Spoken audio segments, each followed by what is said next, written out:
नमस्कार, good news today में आपका स्वागत है। मैं हूं आपके साथ वैभव राज शुक्ला। सुबह सुबह आप अच्छा सुने, अच्छा देखें और आपकी शुरुआत अच्छी खबरों के साथ हो, इसलिए हम आपके लिए लेकर आए हैं गुड न्यूज़ का गुलदस्ता।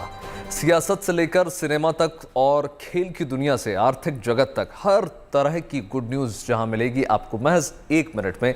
तो घड़ी पर रखिए नज़र और अगले 15 मिनटों तक हर 60 सेकंड में देखिए एक अच्छी खबर। खुद को अपडेट रखने के साथ साथ दिन की शुरुआत कीजिए 1 मिनट की गुड न्यूज़ के साथ।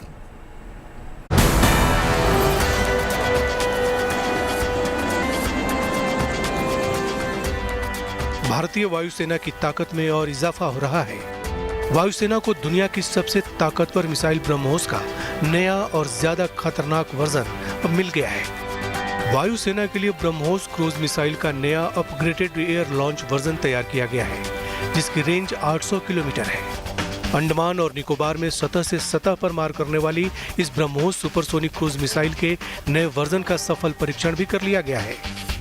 मतलब ये कि अब ये मिसाइल दुश्मनों के बंकरों को 800 किलोमीटर से तबाह कर देगी। डीआरडीओ ने ब्रह्मोस के सॉफ्टवेयर को अपडेटेड कर मिसाइल की मारक क्षमता पहले से करीब 500 किलोमीटर ज्यादा बढ़ा दी है। वायुसेना ने अपने 40 सुखोई विमानों पर ब्रह्मोस क्रूज मिसाइल तैनात की है। ये मिसाइलें ज्यादा घातक और ज्यादा दूर तक दुश्मन को चोट पहुंचा सकती है। ये आवाज की गति से 3 गुना तेज रफ्तार से उड़ती है और रडार को भी चकमा देने में सक्षम है।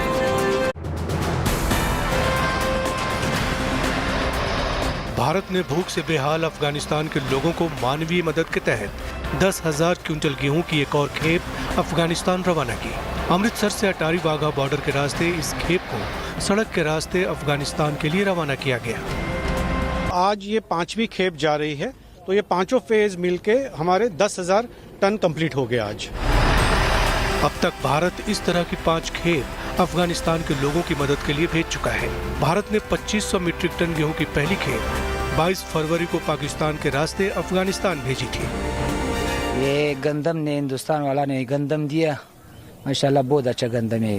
ये जो हमने इधर देखेगा बहुत साफ सुथरा गंदम ही है, सफेद वाला।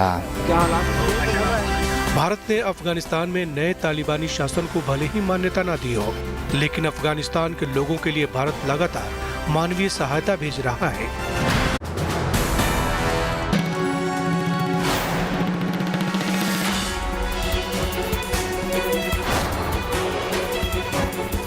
योगी आदित्यनाथ के शपथ ग्रहण की तैयारी करीब पूरी हो चुकी है। लखनऊ के एकाना स्टेडियम में जहां योगी मुख्यमंत्री पद की शपथ लेंगे, वहां शानदार सजावट की गई है। इस समारोह में हजारों लोगों के शामिल होने की उम्मीद है।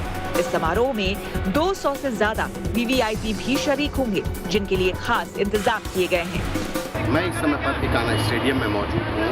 ये आप देख रहे हैं वो मंच एकाना स्टेडियम के एक तरफ ये जो सामने दिखाई पड़ रहा है, यही मंच है जहाँ पर प्रधानमंत्री नरेंद्र मोदी, गृह मंत्री अमित शाह, रक्षा मंत्री राजनाथ सिंह की मौजूदगी में योगी आदित्यनाथ दूसरी बार उत्तर प्रदेश में शपथ लेंगे। योगी के शपथ ग्रहण में बीजेपी शासित 12 राज्यों के मुख्यमंत्री और उप मुख्यमंत्री भी शामिल होंगे। प्रधानमंत्री नरेंद्र मोदी ने बीरभूम हिंसा पर दुख जताया है। कोलकाता में आयोजित एक कार्यक्रम में वीडियो कॉन्फ्रेंसिंग के माध्यम से लोगों को संबोधित करते हुए पीएम मोदी ने कहा कि उन्हें उम्मीद है कि पश्चिम बंगाल सरकार अपराधियों को जरूर सजा दिलाएगी और इस संबंध में राज्य सरकार जिस तरह की मदद चाहेगी, केंद्र सरकार उसे मुहैया कराएगी। केंद्र सरकार की तरफ से मैं राज्य को इस बात के लिए भी आश्वस्त करता हूं कि अपराधियों को जल्द से जल्द सजा दिलवाने में जो भी मदद वो चाहेगी, भारत सरकार मुहैया कराई जाएगी। पीएम मोदी ने बंगाल के लोगों से अनुरोध करते हुए कहा है कि ऐसी वारदात को अंजाम देने वाले अपराधियों का हौसला बढ़ाने वालों को भी कभी माफ न करें। बुधवार को कोलकाता स्थित विक्टोरिया मेमोरियल में प्रधानमंत्री नरेंद्र मोदी ने विप्लवी भारत गैलरी का उद्घाटन किया। इस गैलरी में स्वतंत्रता आंदोलन के दौरान स्वतंत्रता सेनानियों के योगदान को प्रदर्शित किया गया है। स्वतंत्रता संग्राम के दौरान क्रांतिकारियों की योगदान और उस समय स्वतंत्रता आंदोलन की महत्वपूर्ण घटनाओं के बारे में इस गैलरी में जानकारी दी गई है। इस मौके पर प्रधानमंत्री मोदी ने वीडियो कॉन्फ्रेंस के माध्यम से वहां मौजूद लोगों को संबोधित करते हुए कहा कि वो तिरंगे के तीनों रंगों में नए भारत के भविष्य को देख रहे हैं। मुझे खुशी है कि तिरंगे की इस आन बान और शान को और बढ़ाने का बीड़ा देश के युवाओं ने उठाया हुआ है। पीएम मोदी ने इस मौके पर भारत वापस लाई गई ऐतिहासिक कलाकृतियों का भी जिक्र किया। पीएम मोदी ने कहा कि पिछले 7 साल में 250 कलाकृतियों को भारत वापस लाया जा चुका है।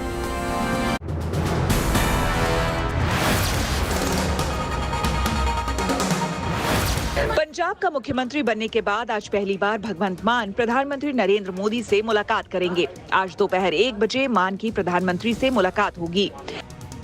प्रधानमंत्री से मिलने के प्रोटोकॉल के तहत भगवंत मान ने अपना कोरोना टेस्ट भी करवा लिया है।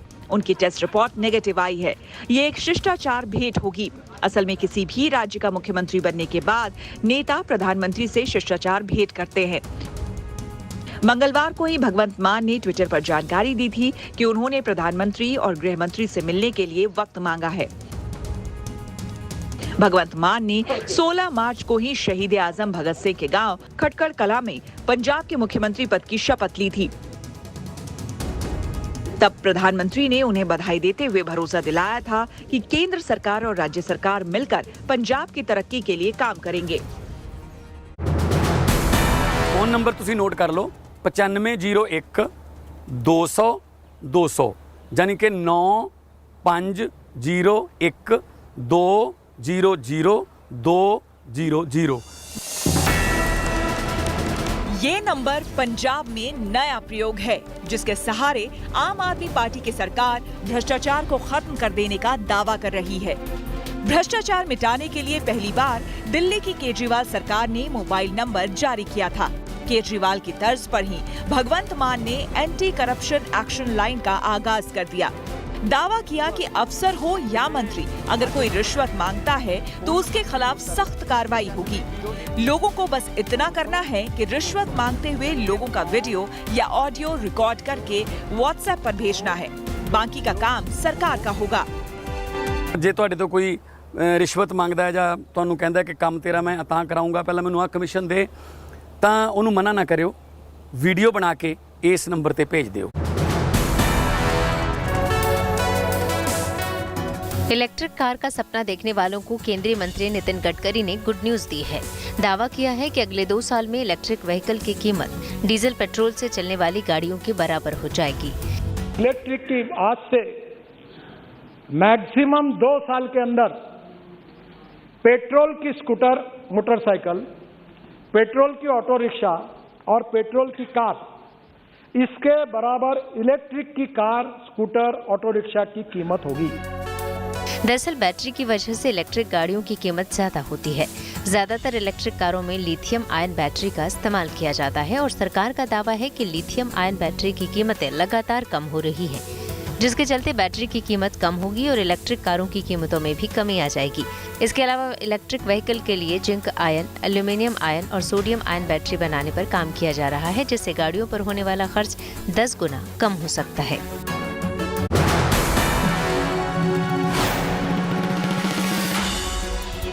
मुंबई से श्रीनगर तक की यात्रा वो भी सिर्फ 20 घंटे में। जी हां, ये कमाल जल्द ही होने वाला है।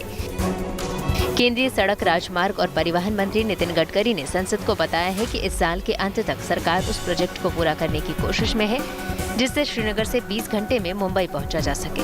इस प्रोजेक्ट पर काम तेजी से चल रहा है। खास बात यह है कि इस सुरंग के जरिए -8 डिग्री में भी सफर बेरोक टोक जारी रहेगा। लोकसभा में गडकरी ने बताया कि जम्मू कश्मीर में 60,000 करोड़ रुपए की परियोजना पर जोर शोर से काम हो रहा है और जोजिला टनल साल 2026 के बजाय 2024 तक पूरा होने की उम्मीद है। गुड न्यूज टुडे आपको उस प्रोजेक्ट की तस्वीरें दिखा रहा है। सड़क आधारभूत ढांचे के विकास कार्यों का जिक्र करते हुए गडकरी ने कहा कि सरकार कई और अहम परियोजनाओं पर भी काम कर रही है, जिससे दिल्ली से जयपुर, हरिद्वार और देहरादून 2 घंटे में पहुंचा जा सकेगा।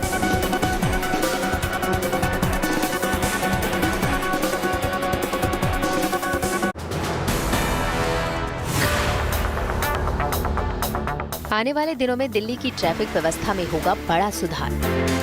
कई जगहों पर लगने वाले जाम से भी मिलेगी निजात। जी हां, 1 अप्रैल से लागू होने जा रहा है नया नियम। दिल्ली में डीटीसी बसों के ड्राइवरों की मनमानी से लोग ज्यादा परेशान रहते हैं। ऐसा इसलिए क्योंकि कई ड्राइवर बस को सड़क के बीच में लाकर ट्रैफिक बढ़ाने का काम करते हैं। लेकिन अब डीटीसी और बड़े वाहन चलाने वाले ड्राइवर ऐसा नहीं कर पाएंगे। इसकी वजह है कि दिल्ली में अब ऐसा करने पर 10,000 रुपए जुर्माना और जेल भी हो सकती है। आपको बता दें कि 1 अप्रैल से दिल्ली सरकार के ट्रांसपोर्ट विभाग की तरफ से 15 सड़कों पर ये नियम लागू होगा। इसके तहत इन सड़कों पर बसों और ट्रकों को अपनी एक लेन में ही चलना होगा। अगर लेन से हटकर गाड़ी चली तो ड्राइवर पर जुर्माना लगाया जाएगा। सुबह 8 बजे से लेकर रात 10 बजे तक ये नियम लागू रहेगा। दिल्ली में कुल 46 जगहों पर यह नियम लागू होना है, लेकिन पहले चरण में फिलहाल 15 सड़कों पर इसे लागू किया जाएगा।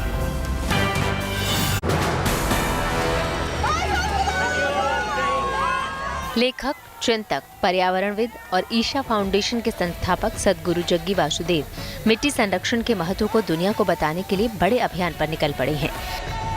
सद्गुरु ने ब्रिटेन से भारत के लिए मोटरसाइकिल से 30,000 किलोमीटर की यात्रा शुरू कर दी है। मिट्टी बचाओ जागरूकता अभियान के तहत 64 साल के सद्गुरु एम्स्टर्डम, बर्लिन और प्राग होते हुए 27 देशों में जाएंगे। सद्गुरु मिट्टी संरक्षण को लेकर बहुत गंभीर हैं। सद्गुरु का कहना है कि इसका समाधान तभी हो सकता है जब हर देश में इसे लेकर सकारात्मक नीति हो। वो ऐसा इसलिए कर रहे हैं क्योंकि पिछले 20 सालों में 3 लाख से ज्यादा किसानों ने आत्महत्या कर ली है। सद्गुरु के मुताबिक उपजाऊ मिट्टी की कमी चिंता की बात है। मिट्टी बचाओ आंदोलन का उद्देश्य दुनिया का ध्यान मृत होती मिट्टी और बढ़ते मरुस्थलीकरण की ओर खींचना है। सद्गुरु का मानना है कि हमारे पास कितना भी धन, शिक्षा और पैसा हो, हमारे बच्चे तब तक ठीक से नहीं रह सकते जब तक हम मिट्टी और पानी को संरक्षित नहीं करते।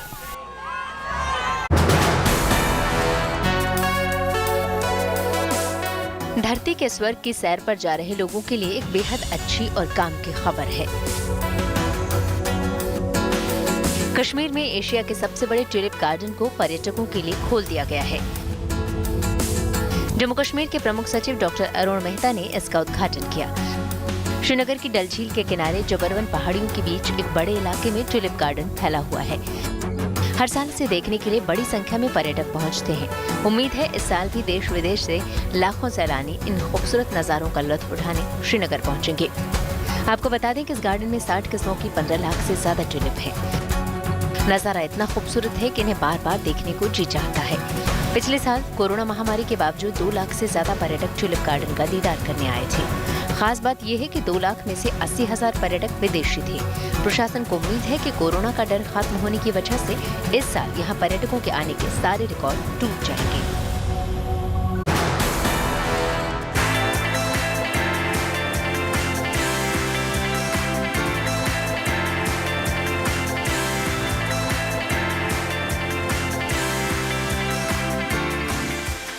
इन तस्वीरों को देखकर आप बेशक हैरान हो सकते हैं, दांतों तले उंगलियां भी दबा सकते हैं, क्योंकि ये तस्वीरें वाकई बेहद खास हैं। किसी युवा खिलाड़ी की तरह ये 80 साल की बुजुर्ग कैसे बॉल को बास्केट में डाल रही है। मुमकिन है शायद इस तरह की तस्वीरें आपने पहले कभी ना देखी हो। उम्र के जिस पड़ाव में अक्सर लोग दूसरों के सहारे के मोहताज हो जाते हैं, वहाँ स्प्लैश सिस्टर नाम की ये बुजुर्ग खिलाड़ियों की टीम बास्केटबॉल कोर्ट पर धमाल मचा रही है। सेंट डियागो स्प्लैश सिस्टर्स नाम की ये सबसे उम्रदराज खिलाड़ियों की टीम है, जिसमें मौजूद सभी खिलाड़ियों की उम्र लगभग 80 साल है। इन तस्वीरों को देखकर कहा जा सकता है कि वाकई उम्र सिर्फ एक नंबर है।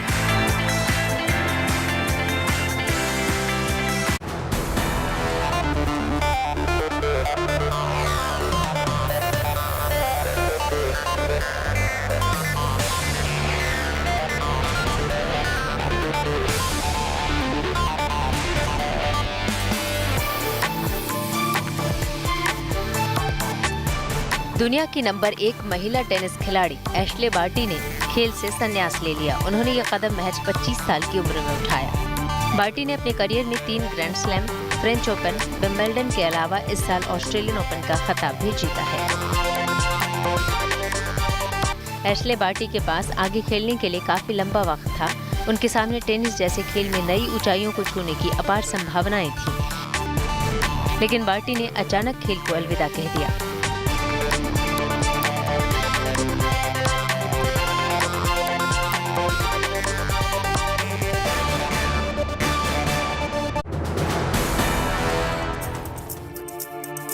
फिल्म के प्रमोशन के लिए पौधारोपण। हैदराबाद में फिल्म RRR का प्रमोशन। डायरेक्टर SS राजामौली के साथ फिल्म के सितारों ने किया पौधारोपण। फिल्म बाहुबली के निर्देशक बड़े पर्दे पर एक और बड़ा धमाल करने वाले हैं और उनके इस धमाके का नाम है RRR। वाराणसी के बाद फिल्म के डायरेक्टर और एक्टर्स हैदराबाद पहुंचे, जहां उन्होंने ग्रीन इंडिया चैलेंज में हिस्सा लिया। इसके तहत राजामौली सहित NT रामाराव जूनियर और रामचरण ने पौधे लगाए। पौधे लगाकर तीनों बेहद खुश नजर आए। सभी ने प्रकृति और पर्यावरण के लिए पौधारोपण के महत्व पर जोर दिया। आपको बता दें कि इसे शुक्रवार 25 मार्च को RRR रिलीज होने वाली है। फिल्म के प्रमोशन के लिए डायरेक्टर और एक्टर्स जबरदस्त मेहनत कर रहे हैं। सबको उम्मीद है कि ये फिल्म बॉक्स ऑफिस पर कामयाबी के सारे रिकॉर्ड तोड़ देगी। I don't have the habit of talking too high about the result. I can talk high about the film but not of the result, because result has to be given by the audience.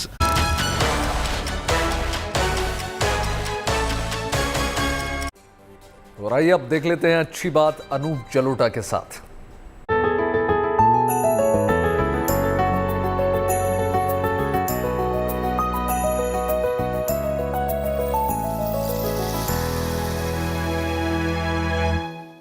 Good news today के सभी श्रोताओं को, दर्शकों को नमस्कार करता हूं। आपका स्वागत है। अच्युतम केशवम कृष्ण दामोदरम, अच्युतम केशवम कृष्ण दामोदरम, राम नारायणम जानकी वल्लभम, राम नारायणम जानकी वल्लभम, अच्युतम केशवम कृष्ण दामोदरम, राम नारायणम जानकी वल्लभम, राम नारायणम जानकी वल्लभम।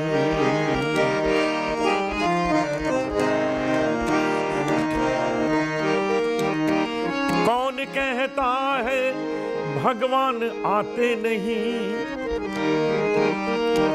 कौन कहता है भगवान आते नहीं, कौन कहता है भगवान आते नहीं, तुम मीरा के जैसे बुलाते नहीं, तुम मीरा के जैसे बुलाते नहीं, अच्युतम केशवम कृष्ण दामोदरम, अच्युतम केशवम कृष्ण दामोदरम, राम नारायणम जानकी वल्लभम, राम नारायणम जानकी वल्लभम।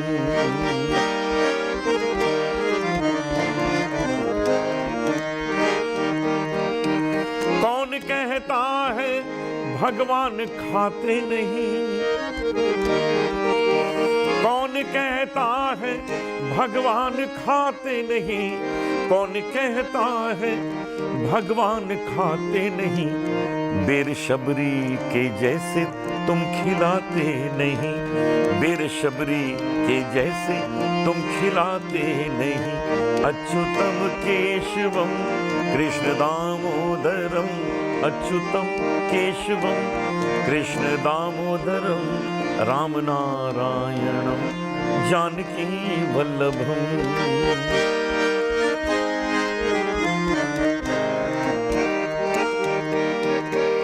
कौन कहता है भगवान सोते नहीं, कौन कहता है भगवान सोते नहीं, कौन कहता है भगवान सोते नहीं, माँ यशोदा के जैसे तुम सुलाते नहीं, माँ यशोदा के जैसे तुम सुलाते नहीं, अच्युतम केशवम कृष्ण दामोदरम, अच्युतम केशवम कृष्ण दामोदरम, राम नारायणम जानकी वल्लभम, राम नारायणम जानकी वल्लभम।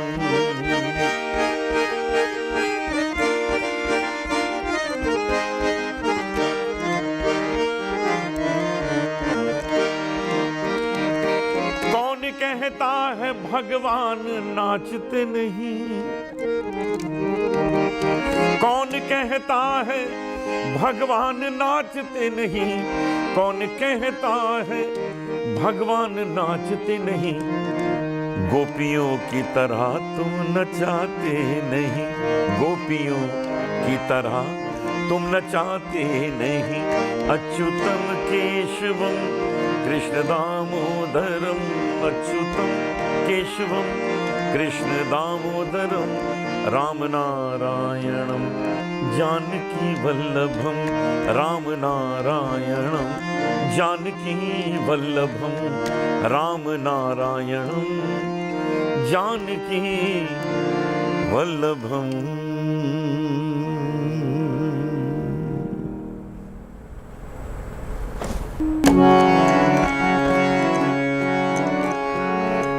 मौन साधना करना प्यारे,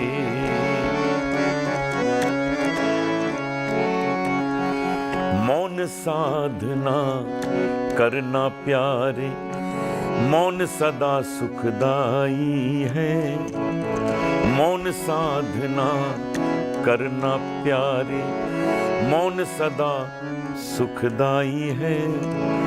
आत्म शांति का अनुभव होता, सुख की यही दवाई है। आत्म शांति का अनुभव होता, सुख की यही दवाई है।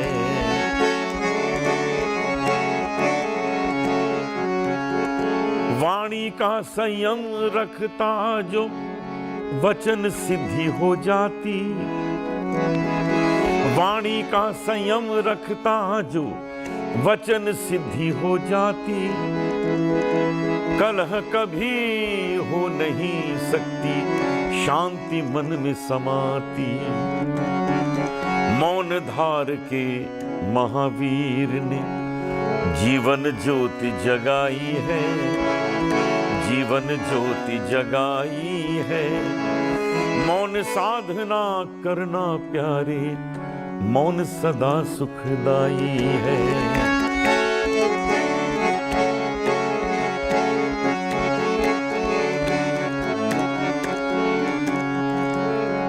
घुंघरू बहुत बोलने वाले पग में पहने जाते हैं, मौन धारने वाले हीरे मस्तक पर चढ़ जाते हैं।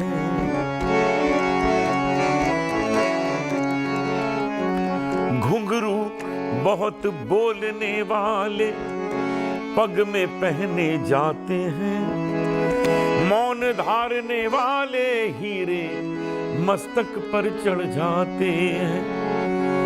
मुक्तहार को देखो जिसने, मुक्ताहार को देखो जिसने जगह हृदय की पाई है।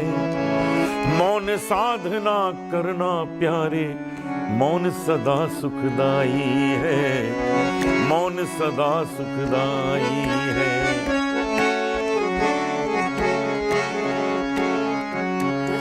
मौन स्वर्ण स्पीच सिल्वरी अंग्रेजों की बानी है। मौन देव है, देव मौन है, मौन ही सच्ची ज्ञानी है। मौन स्वर्ण स्पीच सिल्वरी अंग्रेजों की बानी है।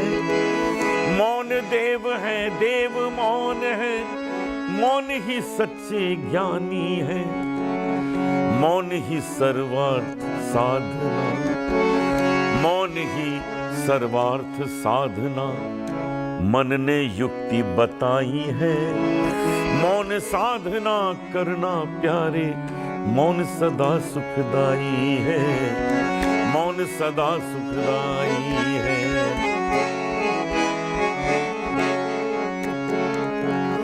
पाव दूध जितनी ताकत क्षय एक वचन से होती है। वैज्ञानिक जन की ये नूतन शोध स्पष्ट बतलाती है। पाव दूध जितनी ताकत क्षय एक वचन से होती है। वैज्ञानिक जन की ये नूतन शोध स्पष्ट बतलाती है। गुरु ईश्वर ने आत्मिक सुख की ये सच्ची राह दिखाई है। मौन साधना करना प्यारे, मौन सदा सुखदाई है, मौन सदा सुखदाई है, मौन सदा सुखदाई है। मौन के लिए भी थोड़ा समय निकाल लीजिएगा, कुछ समय के लिए मौन किया जाए। जैसे भोजन करते हुए मौन किया जाए। लोग भोजन करते हुए मोबाइल से बात भी करते रहते हैं, लोग भोजन करते हुए मीटिंग भी करते रहते हैं, बातें करते रहते हैं। अन्नपूर्णा देवी को हम ग्रहण कर रहे हैं उस समय। ईश्वर ने जो सबसे सुंदर चीज बनाई है अन्न, उसको हम ग्रहण कर रहे हैं। यदि आप बिना कुछ बोले मौन रहकर भोजन करेंगे तो ये भोजन आपके शरीर को बहुत अच्छी तरह लगेगा, इसका फल होगा, इसकी अच्छाइयाँ आपके शरीर पे दिखाई देंगी। आज यहीं तक, कल आपसे फिर भेंट होगी। नमस्कार।